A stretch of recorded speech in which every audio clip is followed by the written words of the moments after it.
batalnya nasab Ba'alawi Habib Habib itu yang terbukti tidak tersambung sebagai keturunan Nabi Muhammad SAW, itu kalau kita perhatikan dengan jeli, dengan seksama, maka sebenarnya tidak ada yang bisa membantah gitu. Jadi apa yang disampaikan oleh Kiai Haji Maduddin Osman Al-Bantani dengan kajian kitab nasab, kemudian juga ditelusuri lebih detail lagi oleh Kiai Nur Ihya Surabaya, kemudian kajian manuskrip yang disampaikan oleh Tubagus Mogi Nur Fadil, kemudian kajian sejarah, kajian sosial politik, kajian perilaku yang dilakukan oleh Gus Fakih KRT Wiradiningrat, itu sebenarnya tidak ada yang bisa menandingi, tidak ada yang bisa membantah, kecuali hanya noise saja. Ya memang di dalam perdebatan itu, kalau satu pihak tidak bisa menjawab itu, ya bisanya hanya memberikan noise, memberikan kekacauan yang nanti secara simbolik itu muncul kata-kata diam saudara, gitu. Dan oleh karena itu, karena secara teks itu tidak lagi bisa dibalikkan keadaan, jadi Habib itu memang terbukti bukan dzurriyyat Nabi dalam kajian teks, dan juga yang juga perlu dicatat juga kajian filologi yang dilakukan oleh Profesor Dr. Menachem Ali, baik menggunakan data internal maupun data eksternal gitu, itu makin mengokohkan lagi bahwa Habib itu memang bukan keturunan Nabi. Dan secara keseluruhan kan saya setuju dengan yang disampaikan Kiai Fathullah ya, yang dari mana, Banyuwangi apa Jember, yang mengatakan bahwa kajian teks itu yang dilakukan oleh Kiai Imad dan kawan-kawan itu, termasuk kajian filologi dan lain-lain itu, sebagai ilmu sosial, itu sifatnya itu dhoni itu maksudnya tetap aja ada kemungkinan untuk diperdebatkan, meskipun dengan perdebatan konyol-konyolan, dengan perdebatan pleset-plesetan ala yang paling harus disebut itu, yang logikanya jalan kan cuma si Rumel Abbas ya, Gus Rumel Abbas. Itu pun ya sekali lagi levelnya cuma plesetan. Nah oleh karena itu kan beberapa minggu yang lalu saya sampaikan bahwa selanjutnya nanti kita tinggal tunggu aja setelah muncul buku-buku yang didasarkan pada tulisan Kiai Imad. Kita juga mengharapkan juga muncul buku-buku yang didasarkan pada pernyataan-pernyataan, kajian-kajian dari Tubagus Mogi, kemudian Kiai Nur Ihya, kemudian Gus Fakih, kemudian Profesor Dr. Menachem Ali, khusus untuk tulisan-tulisan Kiai Imad itu kan saya sarankan kepada beliau itu nanti bisa menjadi bahan disertasi gitu untuk gelar doktor beliau gitu. Nah selanjutnya tentu saja kita harus melangkah kepada dalil yang sifatnya qat'i, yang sifatnya pasti berdasarkan sains gitu, berdasarkan ilmu pasti, yaitu kajian ilmu DNA yang selama ini juga sudah banyak yang melakukan. Di antaranya yang perlu kita sebut tentu saja yang paling intensif kan Dr. Sugeng Sugiarto, peneliti di BRIN, dan juga Dr. Ari Kim, BRIN di Serpong ya. Kemudian ada beberapa teman beliau yang juga menguatkan mengenai kajian DNA Habib dari Yaman ini kan. Intinya hasil kajian, hasil tes DNA-nya yang sudah diambil sampel-sampel Habib di beberapa negara itu kan, secara open posting sudah disampaikan bahwa haplonya itu G gitu. Jadi mustahil itu Habib itu berdasarkan kajian DNA, mustahil itu Habib itu keturunan Nabi, itu mustahil. Mardudun jelas itu dari kajian tes DNA. Keturunan Nabi Ismail saja tidak, keturunan Nabi Ibrahim saja tidak, itu haplo G itu. Nah persoalannya kan di dalam perdebatan ini ada penyusup gitu. Nah, siapa penyusup itu? Ya penyusup itu ya yang melayani noise yang dilakukan oleh kelompok Habib Alawi dan para budaknya itu. Karena ada itu siapa itu si Qurtubi apa siapa nantang debat lagi gitu. Nah, gak ada gunanya, debat ilmu kitab nasab dan lain-lain sudah tuntas, tidak ada yang bisa jawab. Rumel aja nggak bisa jawab, apalagi cuma Qurtubi dan yang lain. Saya nggak meremehkan Qurtubi ya, tapi level intelektualnya kan ya agak di bawah Rumel lah, jauh di bawah Rumel lah. Tuh.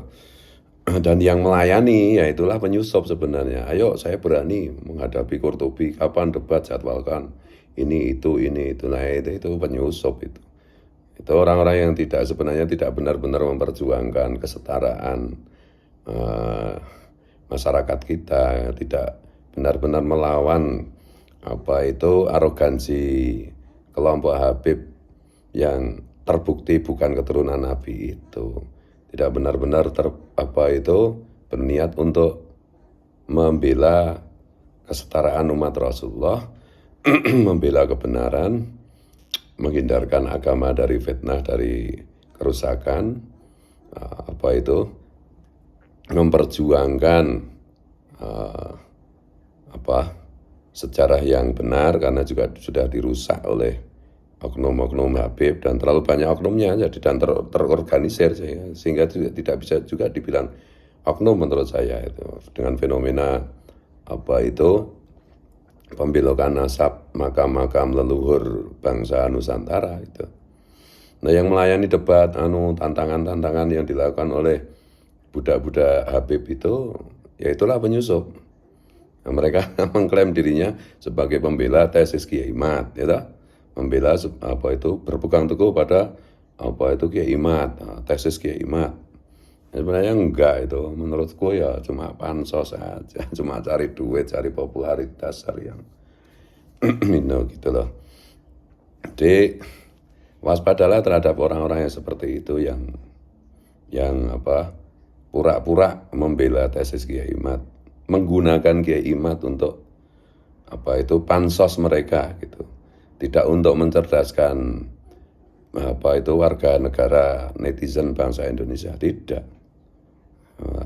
Agendanya ya agenda pribadi aja, agenda popularitas, agenda cari duit, dan biasanya mesti malah nggak dapat duit. Dan biasanya kalau dapat populer ya cuma sebentar kayak gitu itu. Jadi kemarin itu kan saya pikir ngadepi Habib itu gampang lah. Yang agak berat itu ngadepi budak-budaknya yang sudah terlanjur disihir itu. Ya, tapi ternyata yang lebih berat lagi itu ya menghadapi penyusup gitu.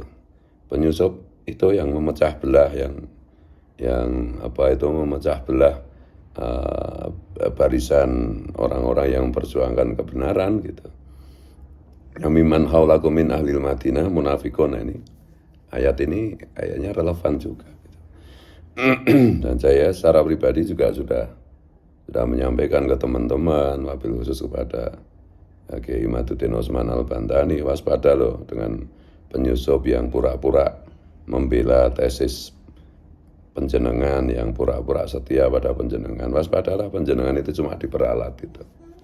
Mereka tidak benar-benar membela umat Rasulullah, menegakkan kebenaran, meluruskan sejarah yang hendak dibelokkan, meluruskan sejarah Jatman, sejarah NU yang sudah mulai dibelokkan, meluruskan nasab leluhur yang sudah dipalsukan gitu, meluruskan dzurriyyat Rasulullah yang benar-benar dzurriyyat Rasulullah, membela ajaran Rasulullah, membela kesetaraan dalam hidup bersama di dalam bingkai NKRI, Pancasila, Undang-Undang Dasar 45, Bhinneka Tunggal Ika. Waspadalah itu. Tapi ya terserah mau percaya mau enggak kan. Becik ke titik Allah ketara. Yang benar, yang tulus, yang ikhlas, pasti pada akhirnya akan menang.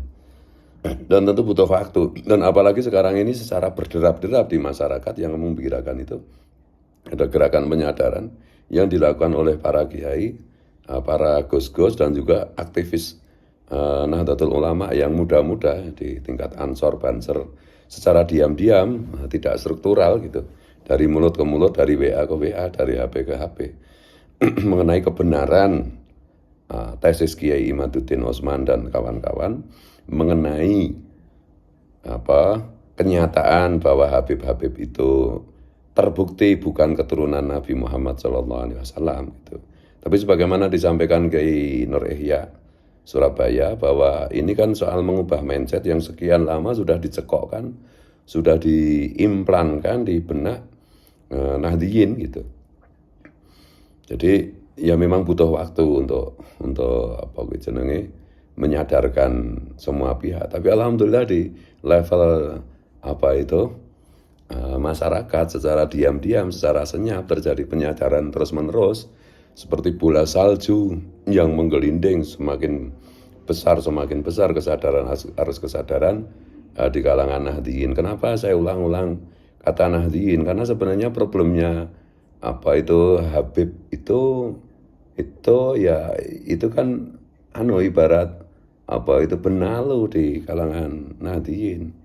Maka saya berkali-kali tegaskan ini urusan yang pertama-tama itu adalah kewajiban Nahdliyin untuk meluruskan gitu. Dan di antara para penumpang gelap kan juga jelas itu. Itu adalah kelompok Salafi Wahabi itu. Ya coba perhatikan itu yang ngecam-ngecam saya, ngecam-ngecam Gus Abbas. Nanti sebentar lagi kan ngecam Kiai Imad. Dan yang bela si pengecam itu siapa? Ya kelompok itu, YouTuber Salafi Wahabi. Nggak ada YouTuber Nahdliyin kok bela tukang ngecam itu. Kelihatan petanya, kelihatan polanya gitu. Urusan kayak gini kecil ya bagi gue kecil ya gini. Dan nggak penting semuanya itu. Bagi kita itu yang penting itu adalah bahwa harus kesadaran menerima kenyataan bahwa Habib itu memang bukan keturunan Rasulullah SAW. Itu terus-menerus menggelinding, terus-menerus membesar, wabil khusus di kalangan Nahdliyin. Karena ya Nahdliyin itu ya 60% dari bangsa Indonesia. Dan alhamdulillah juga justru karena pentingnya, krusialnya hal ini di dalam rangka mendudukkan semua warga negara di dalam kesetaraan, itu justru secara tulus saudara-saudara kita dari kelompok non-muslim itu malah dengan tulus itu mensupport gitu. Mensupport itu artinya secara psikologis, secara moral itu mereka menyetujui karena juga mereka secara rasional itu menyadari bahwa kalau klaim keturunan Nabi palsu ini tidak dihentikan itu membahayakan semua pihak, membahayakan bangsa dan negara kita gitu. Jadi waspadalah kepada para penyusup gitu dan basar-basarnya gitu. Tapi kecil.